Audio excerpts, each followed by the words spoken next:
今天的动作呢是咱们的擦脚。首先，咱们先看一下从正面的动作啊。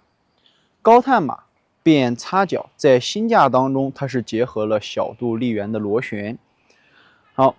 动作一，合左胯身法微向左转，在这个过程当中，让左胯产生相合，随小肚的螺旋，身体呢以身带手，微微领动右手手腕向内相合。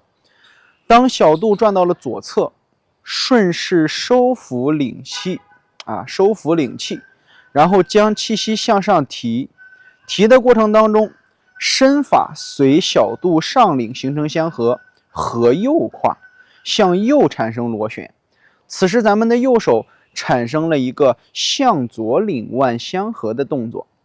最后，咱们再看小肚下沉。当右胯产生相合时，小肚下落，左手随咱们的手上面的一个画圆动作，能观察到小肚的立圆弧线。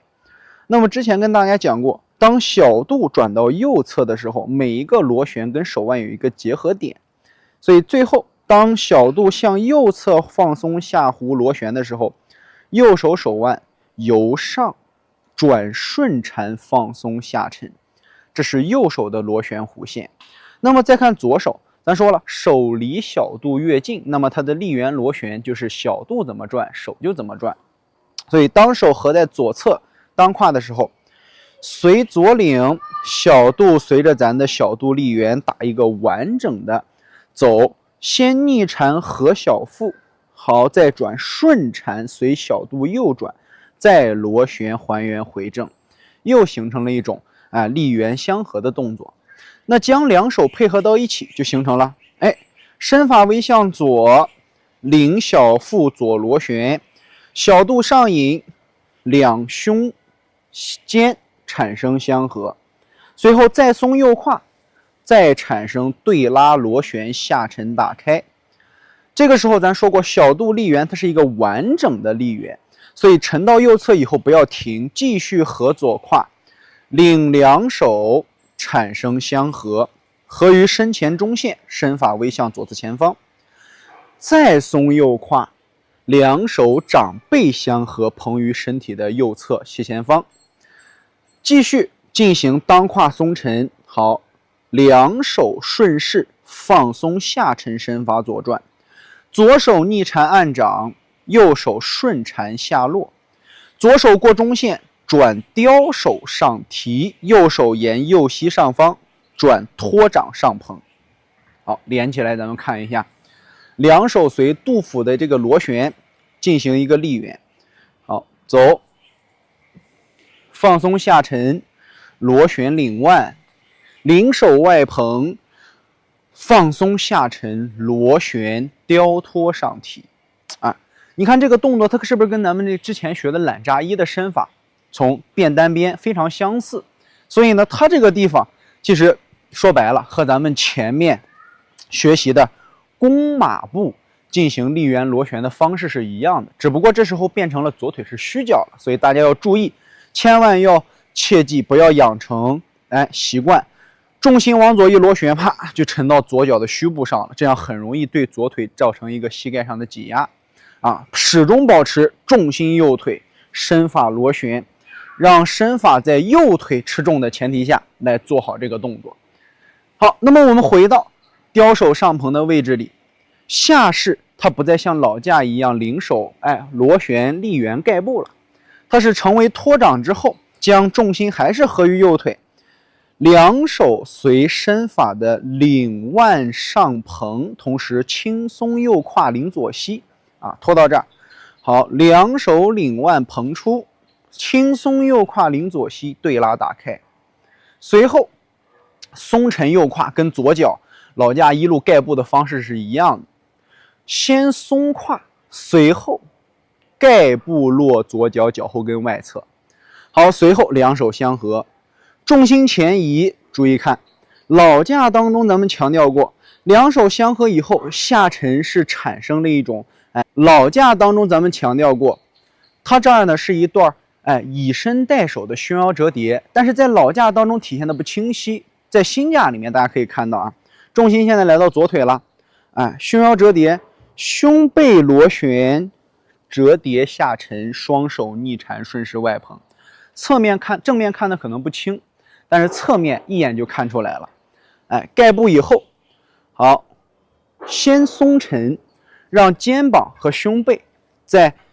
领腕提膝、领腕收伸的时候，慢慢的去用自己的腹式呼吸，吸气，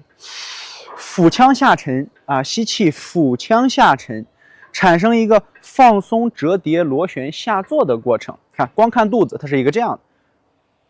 哎，先向外膨，随后折叠放松后坐。那么加上咱们的胸背，用小肚向外向后折叠螺旋向下的身法，然后形成一个肩膀，看在放松的时候先领肩，再折叠放松向下，连到一块儿走。好，下沉相合，就这种感觉。现在把这个侧面动作完整的给大家看一下啊。盖完步合住脚以后，好，现在重心移到左腿，走，胸腰折叠，逆向的一个涌动，逆向的一个涌动，放松下沉。这种感觉是不是清晰的展现出来了我们以身带手的一个运化效果？但比较难，因为这个地方包含了咱们之前常说的胸腰折叠分为正向的由下向上的胸腰折叠，也有一个逆向的由上向下的胸腰折叠。所以逆向的胸腰折叠呢，在运化的过程当中要利用什么呼吸的变化。咱平常是逆腹式呼吸，对吧？但这个地方呢，我们就要用一下自然腹式呼吸。什么叫自然腹式呼吸？吸气的时候腹腔外膨，呼气的时候慢慢把胸腔膨出来，正好对应了啥？正好对应了我们，你看领手 U 字形弧线下沉，吸气，看胸背向外打开，带动两手顺势向外膨出的身法。所以这里呢，我们尝试着要试着结合一下呼吸，从最基础的逆腹式到这儿，再变成啥？自然腹式，形成由向上或者向下的不同的一个涌动变化，才能形成我们这种身体的反向的胸腰折叠的螺旋。需要大家去多练因为方法非常简单。平常我们做，看先扣尾捋到胸椎，再折叠向下。现在呢是变成了好胸慢慢折叠向下，是胸先向后，然后腰腹向内收，胸出去，好，腰腹慢慢依次出去，它是一个这样的身法。带到交叉步这样的一个身法当中也是一样的，先胸背，再腰腹胸背腰腹产生的一个螺旋折叠，需要大家多去练习你看后面其实就一样了。当我们合完脚插完步之后，起身两手双逆缠上捧，要有一个由下向上膨胀起身的动作。因为这个位置呢，不管是练老架还是练新架，都有一个坏习惯。有些同学为了追求方便，他一走身法，两手一举到这儿，从面前就开始进行拍掌，而且右手拍了，左手有时候还不动，就这样子拍不上去。所以我们下来之后，注意看，两手双逆缠向上托捧，随后领膝。这个位置呢，我们领膝，同时要注意为啥拍不到脚？不管在老架课还是新架课里面，遇到这种腿法，不要总想着我的韧带有多好，你这样提肯定费劲，对不对？但是你看，这样提就不费劲。区别是什么？腿能否像一个绳子一样抽出来，就是这个关键。所以我们在踢腿的过程里面，如果你像一个棍子一样弯腰撅屁股，让腿拉着你的腘绳肌，腿上不去。但是如果我们能将腿先领膝关节，让腿像一个小皮筋一样弹上来，那整个腿在走动稍节的变化的时候，它是不是一个咱们常说的边稍力？脚是弹上去的，而且踢完这一脚以后，你只要伴随什么？看好看身法，伴随着轻轻的松胯放松，落胯下沉，这样你的脚就是快上慢下，体现出了心架这种动急则急应，动缓则缓随的身法，对不对？所以你看，领到一块儿，哎，形成相合，弹踢，好，再转下势，进行右擦脚，对不对？所以不管我们怎么去练习腿法，最重要的一点就是弹踢的时候得学会用边梢的劲儿来把手和脚形成相合。那么同时啊，两手的拍掌有那种不好的习惯的，左手不动。